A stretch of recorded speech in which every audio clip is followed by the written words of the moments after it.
एक, मन का शरीर पर प्रभाव।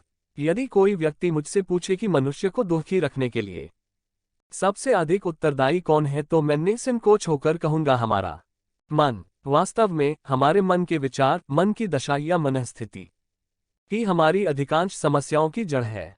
सामान्यतः डॉक्टरों के पास दैनिक जीवन में ऐसे अनेक रोगी आते हैं जिनकी बीमारी शारीरिक, जैसे जुकाम, खांसी, बुखार, फोड़ा, फुंसी आदि नहीं होती, बल्कि मानसिक होती है, और डॉक्टर ऐसे रोगी को कोई टॉनिक आदि दे देते हैं और कह देते हैं कि कोई खास बात नहीं है, यह फंक्शनल प्रॉब्लम है। इसके अलावा डॉक्टर और कुछ कर भी नहीं सकते।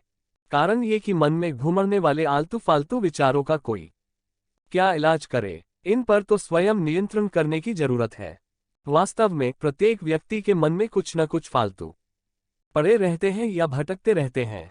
ऐसे विचार जो काल्पनिक, मिथ्या और व्यर्थ के होते हैं और जिनका कोई मतलब नहीं होता।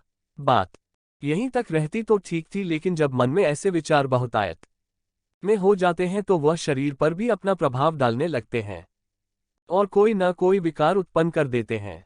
अंग्रेजी में एक शब्द है साइकोसोमेटिक, यानी मन में उत्पन्न विचारों की शारीरिक अभिव्यक्ति। अर्थात जब मन में व्यर्थ के विचार बढ़ जाते हैं तो वह तरह तरह के शारीरिक विकार, जैसे सिर दर्द, नींद न आना, चिड़चिड़ापन, क्रोध अधिक आना, डरना, घबराना आदि उत्पन्न कर देते हैं। और इन विकारों का इलाज दवाओं से नहीं हो सकता है, बल्कि मन पर नियंत्रण रखकर ही हो सकता है।